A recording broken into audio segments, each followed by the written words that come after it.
Bibeli ìràwọ̀ ayọ̀ láti máa yọ wá fẹ́ni tí jí ń gbé.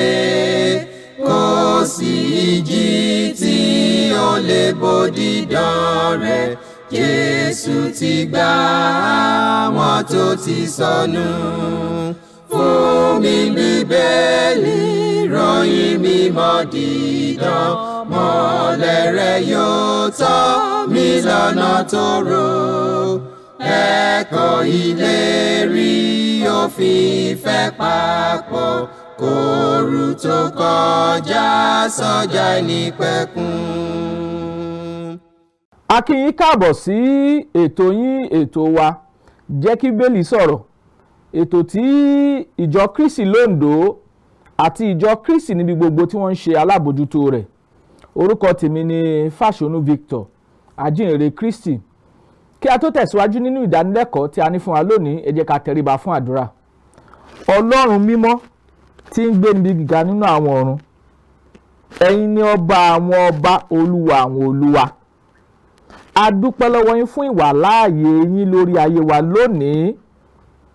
A dúpẹ́ fún ohun gbogbo tí ẹ̀ ń ṣe nínú ohun gbogbo fún wa. Ọlọ́run á gbé yín ga. A fògo fún orúkọ ẹ̀yin Ọlọ́run ìmọ́lẹ̀ àti agbára wa. Olúwa ẹ jọ̀ọ́ nínú ọlá ńlá àti àánú yín kí ẹ gba ọpẹ́ wa. Ẹ bá wa sọ̀rọ̀ lónìí kí ìfẹ́ yín ó túbọ̀ yé wa síwájú àti síwájú sí fún ògo ẹ̀yin Ọlọ́run bàbá, ní orúkọ Jésù Kristi Olúwa wa, àmín. A dúpẹ́ lọ́wọ́ Ọlọ́run ẹlẹ́dàá wa fún oore ọ̀fẹ́ aláìlẹ́gbẹ́ àti ìbùkún rẹ̀ lórí ayé wa lónìí àti lọ́jọ́ gbogbo. A dúpẹ́ pé Ọlọ́run wa ó wà ní tiwa, ó ń tọ́jú wa. Gẹ́gẹ́ bí ọ̀rọ̀ orin Sáàmù sọ pé ènìyàn bá máa yin Olúwa fún oore rẹ̀ àti fún iṣẹ́ ìyanu rẹ̀ lórí ènìyàn gbogbo. Ọlọ́run wa dára sí wa, a fògo fún orúkọ Ọlọ́run wa, a sì yìn lọ́pọ̀lọpọ̀ fún iṣẹ́ ìyanu rẹ̀ lórí ìran ènìyàn. A tún ti dé bí a ṣe ń dé. Ní ọ̀sẹ̀ tó kọjá lọ, a sọ fún wa pé a ó tẹ̀síwájú ẹ̀kọ́ nípa ẹ̀kọ́ tí a ń gbé yẹ̀wò, èyí tí ọ̀rọ̀ tí ó tẹnu Jésù Kristi Olúwa wa jáde tó sọ pé èmi yóò kọ́ ìjọ mi. Apá kejì rẹ̀ òun ni a fẹ́ gbé yẹ̀wò ní wákàtí yìí. Ní ọ̀sẹ̀ tó kọjá lọ, a sọ̀rọ̀ pé ìwé Mátíù orí 16 nígbà tá a kíyèsí ẹsẹ̀ 13 sí ẹsẹ̀ 20, ó jẹ́ àpérò láàrin Jésù Kristi àtàwọn ọmọlẹ́yìn rẹ̀. Jésù Kristi béèrè oríṣi méjì lọ́wọ́ àwọn ọmọlẹ́yìn rẹ̀. Àwọn ọmọlẹ́yìn rẹ̀ sì fi ìdáhùn sí. Ìbéèrè àkọ́kọ́ gẹ́gẹ́ bí ohun tá a sọ ní ọ̀sẹ̀ tó kọjá lọ ni pé Jésù béèrè lọ́wọ́ àwọn ọmọlẹ́yìn rẹ̀ pé ta ni àwọn ènìyàn ń fi mí pè? Àwọn ọmọlẹ́yìn rẹ̀ sì sọ fún Jésù Kristi pé àwọn ènìyàn fi ọ́ pè wòlíì, wọ́n pè ọ́ ní wòlíì Ọlọ́run. Gẹ́gẹ́ bí a ti mọ Elijah, Jeremiah, Jòhánù onítẹ̀bọmi àti ọ̀pọ̀lọpọ̀ àwọn wòlíì tó jẹ́ wòlíì ti Ọlọ́run, bẹ́ẹ̀ náà ni ìwòye àwọn ènìyàn tí wọ́n fi ń pè ọ́ ni pé ìwọ náà jẹ́ ọ̀kan lára àwọn wòlíì. Jésù Kristi wá kọjú sáwọn ọmọlẹ́yìn rẹ̀, ó wá bi wọ́n ní ìbéèrè pé ta ni ẹ̀yin ń fi mí pè? Níbẹ̀ ni Pétérù ti dìde tó dáhùn, ó ní ìwọ ni Kristi náà, ọmọ Ọlọ́run alààyè. Ìdáhùn yìí òun ló mú kí Kristi sọ pé Símeónì ọmọ Bájọ́nà kì í ṣe ẹran tàbí ẹ̀jẹ̀ ló fi léyìn ọ́, bí kò ṣe bàbá mi tí ń bẹ lọ́run. Níbẹ̀ ló ti ṣèlérí pé ìwọ ni Pétérù, lórí àpáta yìí lèmi yóò kọ́ ìjọ mi lé, ẹnu ọ̀nà ipò òkú kì yóò sì lè borí rẹ̀. Níbi tí a ti mú ẹ̀kọ́ pé èmi yóò kọ́ ìjọ mi jáde nìyí. Ọ̀rọ̀ yìí jẹ́ ọ̀rọ̀ tí ó tẹnu Jésù Kristi Olúwa wa jáde tó ṣèlérí pé òun yóò gbé ìjọ rẹ̀ kalẹ̀. Gbogbo àwọn àlàyé yìí òun ni a ti sọ fún wa ní ọ̀sẹ̀ tó kọjá lọ. A sọ débi pé ìjọ tí Jésù Kristi pàṣẹ pé òun yóò gbé kalẹ̀, ó gbé kalẹ̀ gẹ́gẹ́ bí ìlérí rẹ̀ ní ọjọ́ Pẹ́ńtíkọ́sì tó pàṣẹ fún àwọn ọmọlẹ́yìn rẹ̀ pé kí wọ́n dúró sí Jerúsálẹ́mù, pé níbẹ̀ ó ní wọ́n ti gba agbára. ní ìgbà tí ọjọ́ Pentecost sì dé, agbára Ọlọ́run sì dé pẹ̀lú ìjọba Ọlọ́run. Ìjọba Ọlọ́run náà àti àjíǹde Jésù ni a wàásù fún ogunlọ́gọ̀ àwọn Júù ní Jerúsálẹ́mù ní àsè Pentecost tí ẹgbẹ̀ẹ́dógún ọkàn sì gbàgbọ́. Níbẹ̀ ni ìjọ tí Jésù Kristi sọ pé èmi yóò kọ́ ìjọ mi, níbẹ̀ ni ìjọ náà ti bẹ̀rẹ̀. Ó bẹ̀rẹ̀ ní Jerúsálẹ́mù nípa pé Pétérù dìde dúró pẹ̀lú àwọn àpọ́sítélì 11, wọ́n sì wàásù pé Jésù Kristi náà tẹ̀yìn kàn mọ́ àgbélébù ti jẹ́ Olúwa àti Kristi. Ilé gbọ́dọ̀ yé wa níbi tí ìjọ tí Kristi sọ pé òun yóò gbé kalẹ̀, níbi tó ti bẹ̀rẹ̀ nìyí.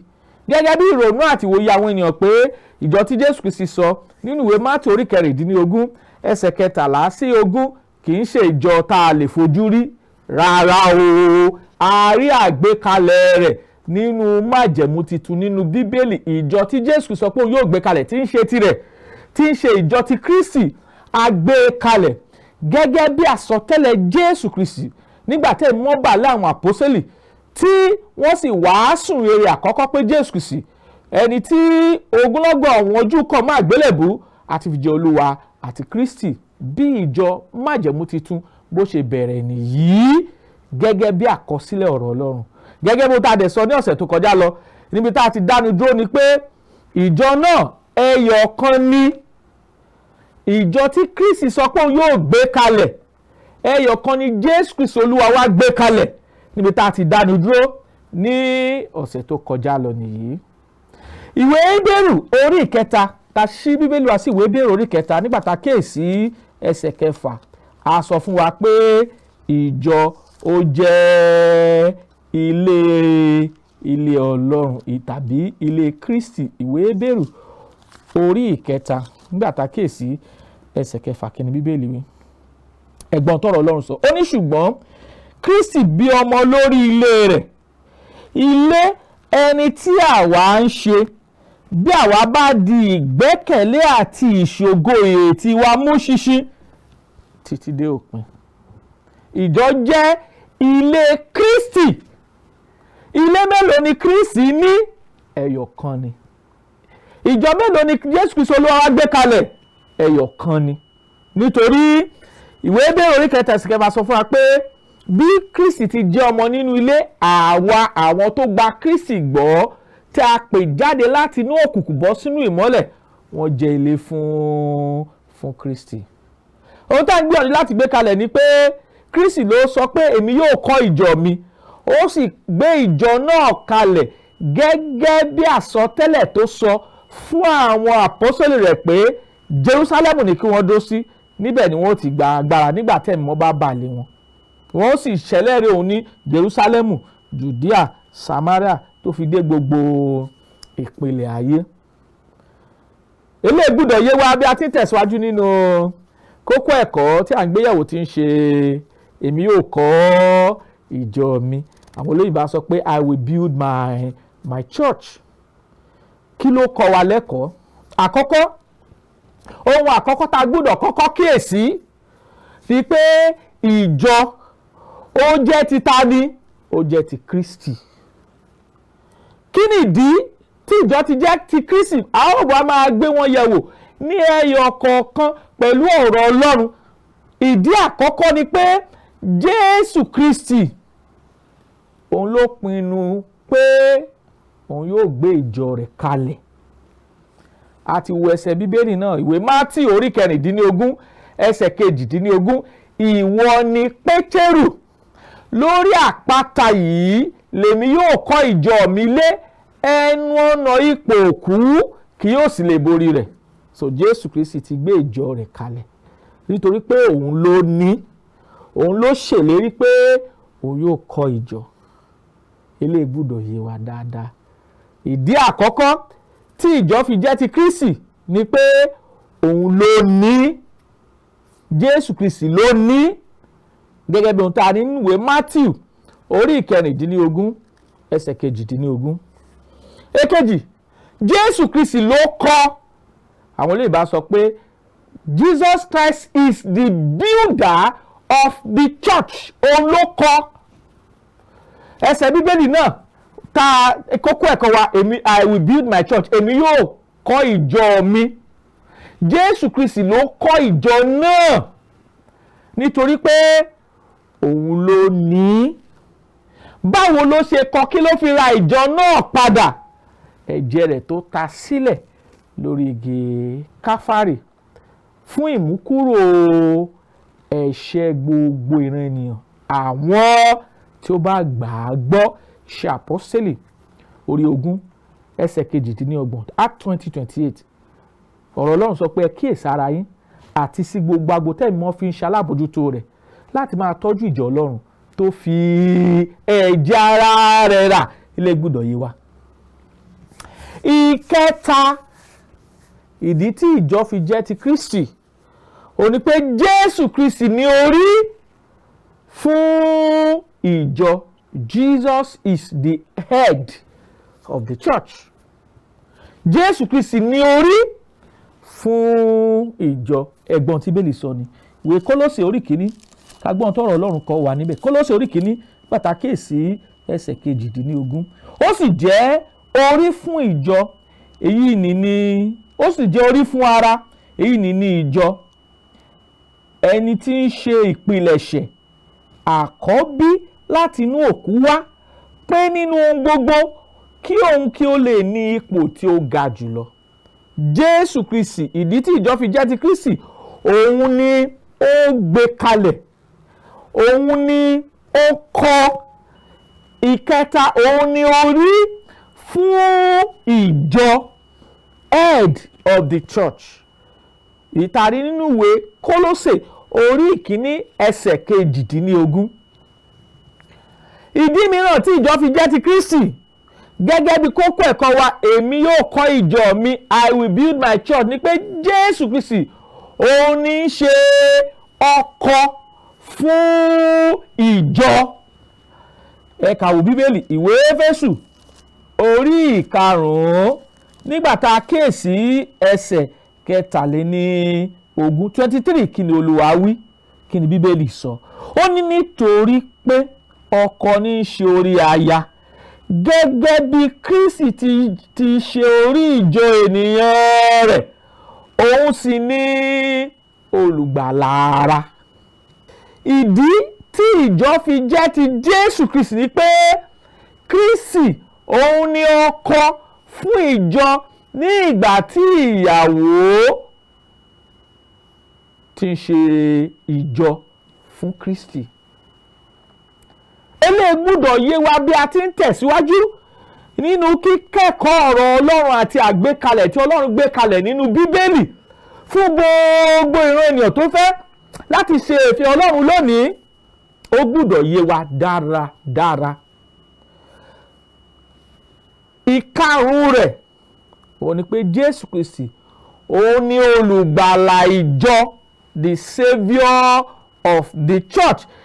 Ìwé Éfésù kan náà orí 5 nígbà tá a kíyèsí ẹsẹ̀ 23, òun sì ni olùgbàlà ara tí ń ṣe ìjọ. So Jésù Kristi òun ló gbé ìjọ rẹ̀ kalẹ̀, òun ló kọ́ ìjọ náà, òun ló fi ẹ̀jẹ̀ ara rẹ̀ ra ìjọ, òun ni orí fún ìjọ, òun ni ọkọ fún ìjọ, òun ni olùgbàlà ìjọ. Nítorí náà ìjọ kan ni Jésù Kristi Olúwa wa gbé kalẹ̀, èyí tá a rí nínú ìwé Éfésù orí 4 nígbà tá a kíyèsí ẹsẹ̀ 4. Ẹ̀gbọ́n tọrọ Ọlọ́run sọ ni, ó ní ara kan ní ń bẹ àti ẹ̀mí kan, àní bí a ti pè yín sínú ìrètí kan ti ìpè yín. A ti gbé àlàyé kalẹ̀ nínú ètò yìí pé ara tí a dárúkọ níbí yìí ó ń sọ̀rọ̀ nípa ìjọ kan ni Jésù Kristi Olúwa wa gbé kalẹ̀. Ẹyọ kan ni, kò pé méjì, kò pé mẹ́ta, kò pé mẹ́wàá, kò pé 20 lẹ́gọ̀ tí a rí nínú ayé lónìí. À ń rọ̀ wá, ẹ̀yin tẹ́ ń wò wá nílé, ìjọ Kristi tá a gbé kalẹ̀, tá a rí àwòrán rẹ̀ nínú májẹ̀mú titun, ìyẹn Ọlọ́run sì ń pè wá Bíbélì ní ẹni tó bá ní etí kó gbọ́ ohun tí ẹ̀mí ń sọ fún ìjọ. Ọlọ́run pe gbogbo ìran ènìyàn pé kí a padà sí orísun wa tí ń ṣe Bíbélì. Ọlọ́run nínú àánú rẹ̀ àti nínú agbára rẹ̀ ó kórìíra ìyapa. Ilé gbọ́dọ̀ yé wa. Gbogbo ní irú àgbékalẹ̀ tá a rí nínú ayé lónìí nípa ti ìsìn Ọlọ́run, a fi tó wa létí pẹ̀lú agbára Ọlọ́run àti ìmọ̀ Kristi pé kì í ṣe àgbékalẹ̀ Kristi. Ẹyọ kan ni Jésù Kristi gbé kalẹ̀. Ẹyọ kan tó sì gbé kalẹ̀ òun ni àwọn àpọ́sítélì ni wọ́n sọ nípa rẹ̀. Òun sì ni wọ́n tàn káàkiri bí wọ́n ti ń tàn mọ́lẹ̀ ọ̀rọ̀ Jésù káàkiri. Bẹ́ẹ̀ náà ni wọ́n ń tàn mọ́lẹ̀ ìjọba Ọlọ́run káàkiri tí ń ṣe ìjọ rẹ̀. Ẹ wo ohun tí Bíbélì sọ nínú ìwé Róòmù orí 16. Róòmù orí 16 ká gbọ́ ohun tí ọ̀rọ̀ Ọlọ́run sọ fún wa nípa ìjọ. Romans 16:16 ẹgbọ́n tọ̀rọ̀ Ọlọ́run sọ. Ó ní ẹ fi ìfẹnukẹnu mímọ́ kí ara yín, gbogbo ìjọ Kristi ń kí yín. Ẹ wo 17 ó ní ará, èmi sì ń bẹ̀ yín, ẹ máa ṣọ́ àwọn tí ń ṣe ìyapa àti àwọn tó mọ́hun ìkọ̀sẹ̀ wá lòdì sí ẹ̀kọ́ tí ẹ ti kọ́. Ẹ kúrò ní ìsọ̀ wọn. Ṣá ń gbọ́ ohun tọ́rọ̀ Ọlọ́run kọ́ wa. Ẹ kúrò ní ìsọ̀ wọn. Ẹ wo ẹsẹ̀ 18 nítorí àwọn tó rí bẹ́ẹ̀ kò sí Jésù Kristi Olúwa wa bí kò ṣe ikùn ara wọn. Ọ̀rọ̀ rere àti ọ̀rọ̀ dídùn dídùn ni wọ́n fi ń pa àwọn tí kò mọ méjì ní ọkàn dà. Ṣé kò rí bẹ́ẹ̀ nínú ìsìn lónìí? A ti rí àgbékalẹ̀ pé ní ìgbà àwọn àpọ́stélì, a rí pé láti ìletò dé ìletò, ìlú dé ìlú ni wọ́n ń gbé ìròyìn Jésù Kristi olùgbàlà. Ìròyìn pé ó jíǹde kúrò nínú òkú, ó sì ti gbé ìjọba rẹ̀ kalẹ̀ tí ń ṣe ìjọ rẹ̀. Ìròyìn náà ni wọ́n ń gbé káàkiri gbogbo àgbáyé. Níbikíbi tí àwọn àpọ́sítélì àtàwọn kírísítẹ́nì àkọ́kọ́ bá dé tó sì wàásù rere òtítọ́, wọ́n gbé ìjọ òtítọ́ kalẹ̀ gẹ́gẹ́ bí a ti rí ní Jerusalem ìta kọ́kọ́ gbé kalẹ̀. Wọ́n á sì gbé kalẹ̀ níbi gbogbo, wọ́n sì lọ káàkiri, wọ́n sì ṣiṣẹ́ ire káàkiri ní gbogbo àgbáyé. Ní ìgbà náà kò sí nínú àwọn àpọ́sítélì Jésù tó gbé ìyapa ìsìn kan kalẹ̀ ní orúkọ ti ara wọn, nítorí pé wọ́n mọ̀ pé Jésù Kristi ó ní olùgbàlà wọn, ó sì ní ó gbé ìjọ rẹ̀ kalẹ̀. Ìwé Róòmù orí 16 ó ní ẹ fi ìfẹnukẹnu mímọ́ kí ara yín, gbogbo ìjọ Kristi ń kí yín. Nígbà tá a kíyèsí 7 tó ní ará, èmi bẹ̀ yín, ẹ máa ṣọ́ àwọn tí ń ṣe ìyapa àti àwọn tó móhun ìkọ̀sẹ̀ wá lòdì sí ẹ̀kọ́ tí ẹ ti kọ́.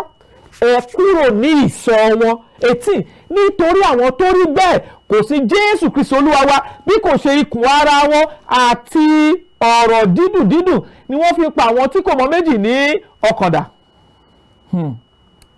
Ẹ̀yin ènìyàn wa nílé, Jésù ti gbé ìjọ rẹ̀ kalẹ̀.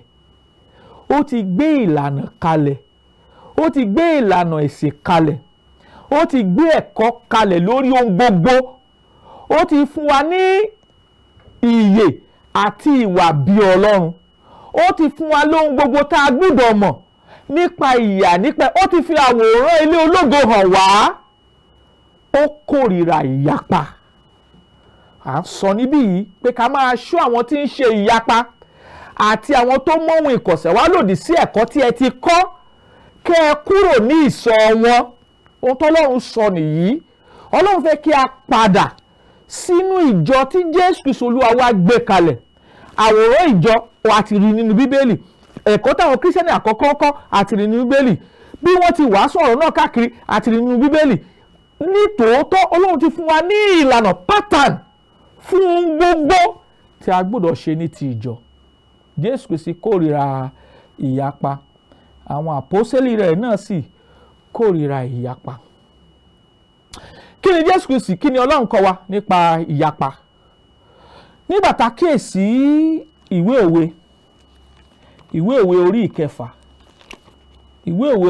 nígbà tá a wo ẹsẹ̀, nígbà tá a wò láti ẹsẹ̀ 16, ó ní ohun méje ni Olúwa kórìíra, nítòótọ́ méje ni ó sì ṣe ìríra fún ọkàn rẹ̀: ojú agbéraga, ètè èké, àtẹ́wọ́ tí ń ta ẹ̀jẹ̀ aláìṣẹ̀ sílẹ̀, àyà tí ń hùmọ̀ búburú, ẹsẹ̀ tí ó yára ní sáré sí ìwà ìkà, ẹlẹ́rìí èké tí ń sọ èké jáde, àti ẹni tí ń dá ìjà sílẹ̀ láàárín àwọn arákùnrin.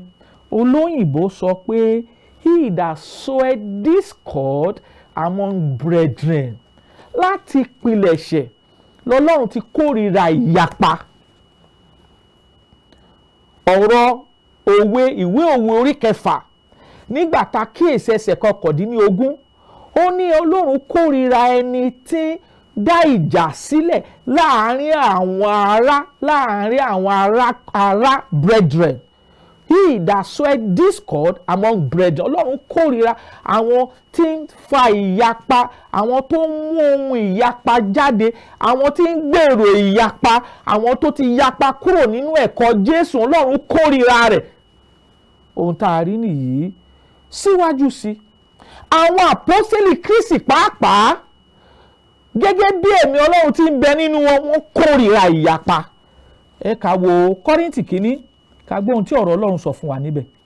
Kọ́ríńtì kínní orí 1, ká wò ó láti ẹsẹ̀ 10, ká gbọ́ ohun tí Ọlọ́run sọ fún wa níbẹ̀. Ẹ gbọ́ o, ó ní mo sì bẹ̀ yín ará ní orúkọ Olúwa wa Jésù Kristi, kí gbogbo yín máa sọ̀rọ̀ nǹkan náà, àti kí ìyapa kí ó má ṣe sí nínú yín, ṣùgbọ́n kí a lè ṣe yín pé ní inú kan náà àti ní ìmọ̀ kan náà. Nítorí a ti fi hàn mí nípa tiyín ará mi láti ọ̀dọ̀ àwọn ará ilé Kílíò pé ìjà ń bẹ láàrin yín. Ǹjẹ́ èyí ni mo wí pé olúkúlùkù yín wí pé èmi ni ti Pọ́ọ̀lù, àti èmi ni ti Àpólò, àti èmi ni ti Kéfà, àti èmi ni ti Kristi. Àpín Kristi bí?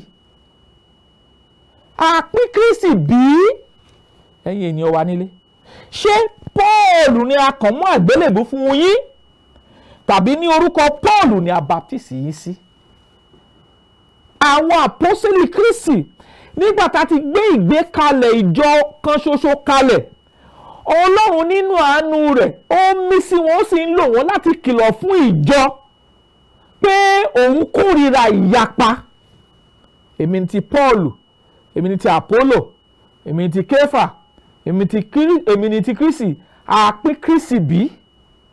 Bí a ti pín Kristi lónìí, so ní irú àgbékalẹ̀ ẹ̀sìn tó yàtọ̀ síra wọn. Bẹ́ẹ̀ gẹ́lẹ́ ni Pọ́ọ̀lù nípa ìmísí Ọlọ́run sọ fún ìjọ àwọn ará tó wà ní Kọ́ríńtì pé a kò gbúdọ̀ gbọ́ láàrin wọn pé èmi ni ti Pọ́ọ̀lù, èmi ni ti Àpólò, èmi ni ti Kéfà, èmi ni ti Kristi. Àpín Kristi bí? Bí a bá nífẹ̀ẹ́ ọkàn wa tí a sì fẹ́ sin Ọlọ́run ní ẹ̀mí àti ní òtítọ́, a gbọ́dọ̀ padà sójú ọ̀nà Kristi, sínú àgbékalẹ̀ ìjọ tá a rí nínú ọ̀rọ̀ mímọ́ Olúwa.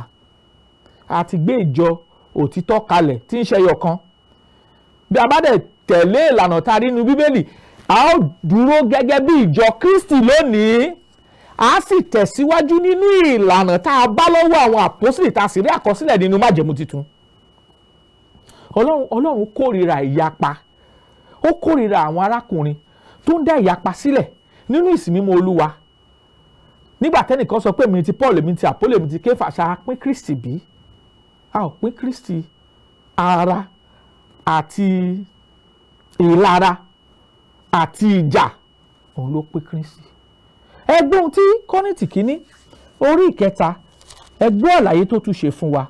Ẹgbọ́ o, ó ní ará, èmi kò tilẹ̀ lè bá yín sọ̀rọ̀ bí àwọn tí ń ṣe ti ẹ̀mí, bí kò ṣe àwọn tí ń ṣe ti ara, àní bí àwọn ọmọ ọwọ́ nínú Kristi. Wàrà ni mo fi bọ́ yín, kì í ṣe oúnjẹ, nítorí ẹ kò tilẹ̀ tí lè gbà á, nísinsìnyí náà ẹ kò tilẹ̀ tí lè gbà á, nítorí ẹ̀yin jẹ́ ti ara síbẹ̀. Nítorí ní ìwọ̀n bí ìlara àti ìjà àti ìyapa bá wà láàrin yín, ẹ̀yin kò wá jẹ́ ti ara síbẹ̀, ẹ kò wá sì rìn gẹ́gẹ́ bí ènìyàn. Nítorí nígbà tí ẹnìkan wípé èmi ni ti Pọ́ọ̀lù àti ẹlòmíràn wípé èmi ti Àpólò, ẹ̀yin kò wá ṣe ènìyàn bí? Ẹ gbọ́ ọ̀rọ̀ Ọlọ́run. Kí ni Àpólò á jẹ́? Kí ni Pọ́ọ̀lù sì jẹ́? Bí kò ṣe àwọn ìránṣẹ́ nípasẹ̀ ẹni tí ẹ̀yin ti gbàgbọ́ àti olúkúlùkù gẹ́gẹ́ bí Olúwa ti fi fún. Ó ní èmi ń gbìn, Àpólò ń bomirin, Ọlọ́run ní mú ìbísí wá. Kì sì ń ṣe ẹni tí ń gbìn nǹkan, bẹ́ẹ̀ ni kì í ṣe ẹni tí ń bomirin, bí kò ṣe Ọlọ́run tó mú ìbísí wá. Ọlọ́run ní ara ni ìyapa tí ń bẹ nínú ìsìn lónìí, pé ìjà, ìlara, ìyapa òun ló bí wọ́n. Ọlọ́run dẹ̀ kórìíra ìyapa. Ọlọ́run pè gbogbo ènìyàn pé kí a padà sínú àgbékalẹ̀ Ọlọ́run, sínú ìjọ májẹ̀mú titun tá a rí nínú Bíbélì. Ìjọ kan ni Jésù Kristi gbé kalẹ̀. Èmi yóò kọ́ ìjọ mi, ẹnu ọ̀nà ipò òkú kì yóò sì lè borí rẹ̀. Gbogbo àwọn àpọ́sítélì Kristi bí wọ́n ti ń lọ láti ìletò dé ìletò, ìlú dé ìlú, wọ́n ń bọlá fún Kristi, wọ́n sì bọlá fún ìjọ rẹ̀ tó pinnu pé yóò gbé kalẹ̀. Wọ́n sì gbé ìjọ kan ṣoṣo káàkiri ní gbogbo àgbáyé. Ìjọ tó wà ní Kọ́ríńtì, ìjọ Kristi ni. Èyí tó wà ní Éfésù, ti Kristi ni. Èyí tó wà ní Philadelphia, ti Kristi ni. Èyí tó wà ní Kólósè, ti Kristi ni. Èyí tó wà níbi gbogbo ní ìgbà ayé àwọn àpọ́sítélì, ti Kristi ni. Ṣùgbọ́n a ti pín lónìí. Ṣùgbọ́n Ọlọ́run sì nífẹ̀ẹ́ wa, ó ń pè wá pé kí a padà sínú àgbékalẹ̀ tí Ọlọ́run nínú àánú rẹ̀ tó gbé kalẹ̀ nípa ìmọ̀ àti ìwòye Ọlọ́run. Ìjọ ṣeéṣe fún wa lónìí láti padà sínú Bíbélì kí a sì bẹ̀rẹ̀ sí ṣe ohun tí Bíbélì sọ gẹ́gẹ́ bí a ti rí àṣẹ rẹ̀ nínú ọ̀rọ̀ Ọlọ́run. Ó ṣeéṣe, it is possible. Ó ṣeéṣe kí a padà sínú Bíbélì lónìí kí a sì bẹ̀rẹ̀ sí ṣe gẹ́gẹ́ bí àgbékalẹ̀ tí a rí nínú ọ̀rọ̀ Ọlọ́run. Ọlọ́run kórìíra onírúurú ìyapa ẹ̀sìn tí ń bẹ nínú ìsìn Kristi lónìí. Ọlọ́run kórìíra onírúurú ìlànà tó yàtọ̀ sí tí Kristi ti gbé kalẹ̀. Ọlọ́run kórìíra onírúurú ìjọ tí àwọn ènìyàn gbé kalẹ̀ tó yàtọ̀ sí àgbékalẹ̀ ti Kristi. Ọlọ́run kórìíra onírúurú ẹ̀kọ́ èké gbogbo tó gbilẹ̀ kan nínú ìsìn lónìí. Ọlọ́run kórìíra wọn. Ọlọ́run fẹ́ kí a padà. Ó ṣeé ṣe fún wa láti padà sínú Bíbélì, kí a padà sí ọ̀dọ̀ Ọlọ́run, kí a padà sí ọ̀dọ̀ Ẹlẹ́dàá wa. Kí nìdí tá a gbúdọ̀ fi padà? Kí nìdí tá a gbúdọ̀ fi padà sí ọ̀dọ̀ Ọlọ́run? Ẹ ka sí Bíbélì wá sí ìwé Mátíù orí 7. Ìdí tá a gbúdọ̀ fi padà sí ọ̀dọ̀ Ọlọ́run Ẹlẹ́dàá wa. Ìwé Mátíù orí 7, ká gbọ́ ohun tí Ọlọ́run sọ fún wa níbẹ̀ ní ẹsẹ̀ 13 sí 14. Ó ní ẹ bá ọ̀nà ìhà wọlé. Mò ń ka ìwé Mátíù orí 7 ẹsẹ̀ 13 sí 14 pé ǹjẹ́ ó ṣeé ṣe fún wa láti padà sínú ìjọ tí a rí nínú májẹ̀mú titun kí a sì fi ìyapa ìsìn lónìí kí a fi sílẹ̀? Ìdáhùn ni pé ó ṣeé ṣe. Kí nìdí tí ó fi ṣeé ṣe? Ìwé Mátíù orí 7 ẹsẹ̀ 13 sí 14 kí ló wí fún wa? Ó ní ẹ bá ọ̀nà ìhà wọlé, gbòòrò ní ọ̀nà náà àti oníbùú ní ojú ọ̀nà náà tó lọ síbi ìparun. Ọ̀pọ̀lọpọ̀ ni àwọn ẹni tí ń bá ibẹ̀ wọlé. Ẹ wo ẹsẹ̀ 14. Nítorí pé ìhà ní ẹnu ọ̀nà náà àti tóóró ní ojú ọ̀nà náà tí ó lọ síbi ìyè, díẹ̀ ni àwọn tí ó rí i. Olúwa, kà wá kó àwọn tí ó rí ọ̀nà tóóró yìí tí ń ṣe ọ̀nà ìjọba Ọlọ́run, tí ń ṣe ọ̀nà ẹ̀kọ́ òtítọ́ tí Kristi ti gbé kalẹ̀ nínú Bíbélì. Ẹ wo ogúnlógún ìyapa tí ń bẹ nínú ayé lónìí. ó ṣeé ṣe nítorí pa sọ fún wa pé tóóró ní ọ̀nà náà tó lọ síbi yìí, gbòòrò ní ọ̀nà náà tó lọ síbi ìparun. Ọlọ́run sì fẹ́ kí èmi, ìwọ, gbogbo wa ká bá ọ̀nà tóóró wọlé tó lọ sí ìyè àti sí ìjọba Ọlọ́run. Ó ṣeé ṣe torí ogúnlọ́gọ̀ àwọn ènìyàn máa béèrè lónìí pé ìjó tiẹ̀ ṣeé ṣe kí a padà kí gbogbo wọn dìjọ kan. Ó ṣeé ṣe. Kí nìdí tó fi ṣeé ṣe? Ọlọ́run ti sọ fún wa pé tóóró ní ọ̀nà náà tó lọ síbi ìyè, gbòòrò ní ọ̀nà náà tó lọ síbi ìparun. Ọlọ́run sì fẹ́ kí èmi, ìwọ, gbogbo wa kí a rí ọ̀nà náà, kí a lè rìn ní ọ̀nà. Ọlọ́run ti fi ìmọ́lẹ̀ ọ̀rọ̀ náà, ó ti gbé ọ̀rọ̀ náà kalẹ̀ gẹ́gẹ́ bó ta rí nínú àgbékalẹ̀ Ọlọ́run. Ó sì ń pe gbogbo ìran ènìyàn pé kí a padà sí ọ̀nà tóóró t'Olúwa ti là kalẹ̀ fún wa, tí ń ṣe ọ̀nà ìjọba Ọlọ́run, tí ń ṣe ọ̀nà òtítọ́, tí ń ṣe ọ̀nà sí ìmọ̀ òtítọ́, tí ń ṣe ọ̀nà sí ìjọ ti Kristi tá a rí àgbékalẹ̀ rẹ̀ nínú Bíbélì. Gbogbo ìyapa bó tí nǹkan mọ, ìyapa ẹ̀sìn bó tí nǹkan mọ, yàtọ̀ sí ìta rí àgbékalẹ̀ nínú Bíbélì, kì í ṣe ìfẹ́ Ọlọ́run. Ọlọ́run ti fi ọ̀nà rẹ̀ hàn wá nínú ọ̀rọ̀ rẹ̀. Ọlọ́run sì fẹ́ ká wádìí ìjọ òtítọ́ tí ń ṣe ìjọ Kristi tí a rí nínú Bíbélì. Ẹ ká padà sí ìwé Róòmù yẹn, orí 16. Romans 16 kí a tó kà fún wa. Ẹ gbọ́ o, ó ní ẹ fi ìfẹnukẹnu mímọ́ kí ara yín, gbogbo ìjọ Kristi ń kí yín. Ìjọ náà Kristi ló ní, ìjọ tá a rí àgbékalẹ̀ rẹ̀ nínú Bíbélì tí Kristi ní, kì í ṣe tèmi, kì í ṣe tiyín, kì í ṣe tẹnikẹ́ni. Níbi gbogbo lórílẹ̀‐èdè ayé lónìí ni ìjọ Kristi sì wà. Ọlọ́run sì fẹ́ kí gbogbo wa ká wádìí ìjọ òtítọ́ náà ká sì jẹ́ ìyà nínú rẹ̀. Ẹ wo tó wí ní 17, ó ní ará èmi bẹ̀ yín, ẹ máa ṣọ́ àwọn tí ń ṣe ìyapa àti àwọn tó mú ohun ìkọ̀sẹ̀ wá lòdì sí ẹ̀kọ́ tí ẹ ti kọ́, ẹ kúrò ní ìsọ̀ wọn. Ọlọ́run ti fi òfin fún wa pé gbogbo àwọn tó bá ń ṣe ìyapa ká máa ṣọ́ wọn, ká sì ṣe kíni, kí àtàwọn tó mú ohun ìkọ̀sẹ̀ wá lòdì sí ẹ̀kọ́ tí a ti kọ́, ó ní ká ṣe kíni, ó ní ká kúrò ní ìsọ̀ wọn. Kí nìdí? Ẹ wo etí, nítorí àwọn tó rí bẹ́ẹ̀ kò sí Jésù Kristi Olúwa wa bí kò ṣe ikùn ara wọn, ọ̀rọ̀ rere àti ọ̀rọ̀ dídùn ni wọ́n fi ń pa àwọn tí kò mọ̀ méjì ní ọkàn dà.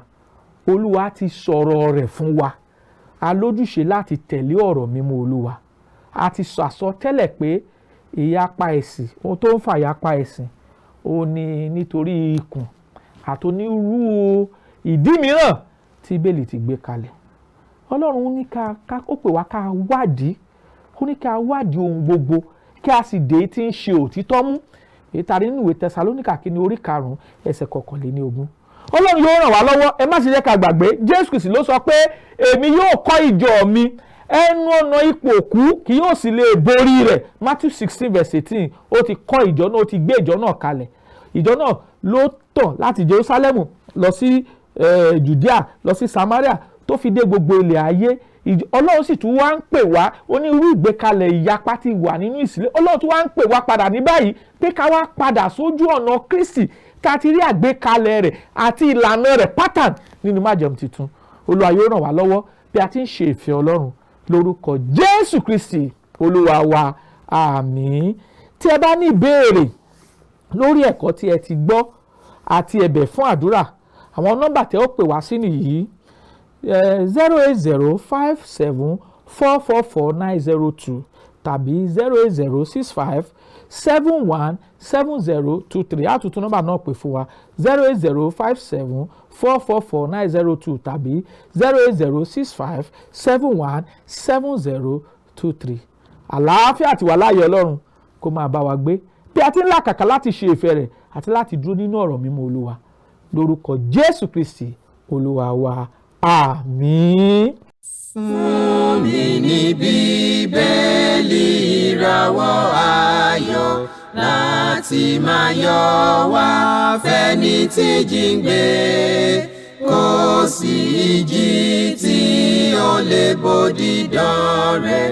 Jésù ti gbà wọ́n tó ti sọnù. Fún mi Bíbélì, ròyìn mímọ́ dídán, mọ́lẹ̀ rẹ̀ yóò tọ́ mi lọ́nà tòrò. Ẹ̀kọ́ ìlérí òfin ìfẹ́ papọ̀, kóòrù tó kọjá sọ́jà ìnípẹ̀kun.